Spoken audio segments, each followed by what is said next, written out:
તેમાંથી આટલા બટાકા નીકળ્યા. થાકનો અનુભવ પણ મેં કર્યો. નમસ્કાર ખેડૂત મિત્રો. કિચન ગાર્ડનની અંદર આજે અખતરા પૂરતો બટાકાની જે લાઈન કરી હતી એ આજે એમ થયું કે હવે પાકમાં આવી ગયા છે. લોકો પણ કહે છે અને વગેરે વગેરે હું જગ્યાએ જોયું કે પાકમાં આવ્યા છે. તો આજે આપણે એને કાઢી લઈએ અને એ અમારા યુટ્યુબના વ્યુઅર્સોને બરાબર. તો એમાં એક ડ્રીપ હતી, પહેલાં ડ્રીપ કાઢી લઈએ અમે. ડ્રીપ કાઢ્યા પછી આપણે આટલું પલુર કાપી લઈશું.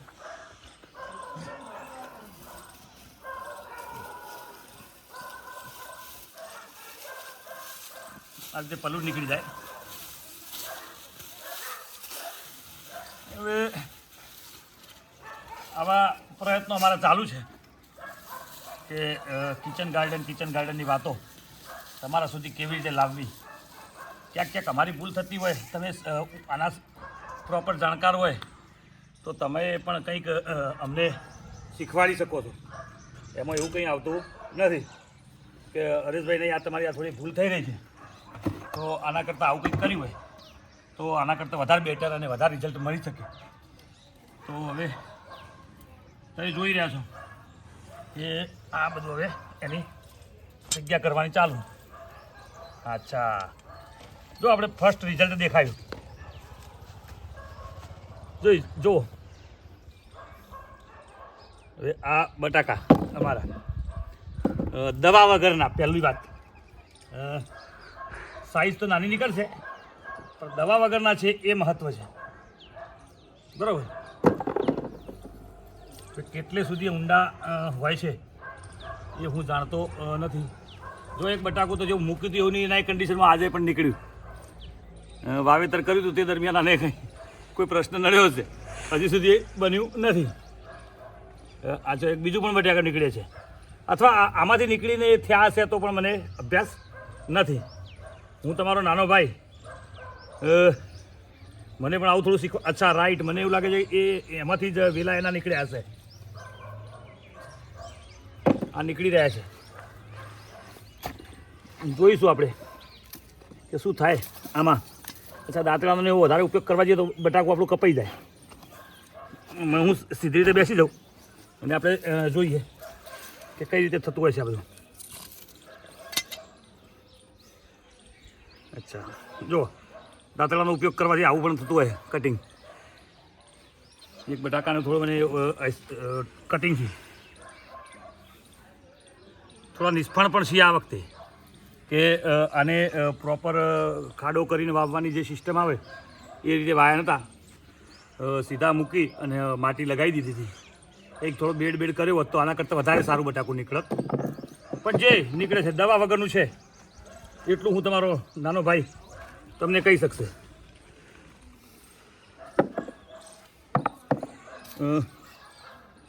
બટાકા તો ડીસા બાજુ જબરજસ્ત નીકળતા હોય છે, બરાબર.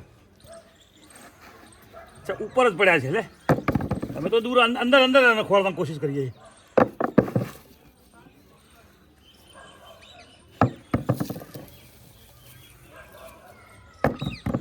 તમારા નાના ભાઈના હાથ આમ તો દાંતડા જેવા જ છે. દરેક મારા મિત્રોને હરેશ પટેલના રામ રામ. અને એક વાત જે મેઇન તમને કરી કે અમને ક્યાંય ન ખબર પડતી હોય તો તમારો મેસેજ આવકાર્ય છે, તો એ પણ તમે ચાલુ રાખજો.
જો તમે જે આપણે દેખાતી છે કે આ 8 ફૂટની લાઈન હતી એમાંથી આટલા બટાકા નીકળ્યા.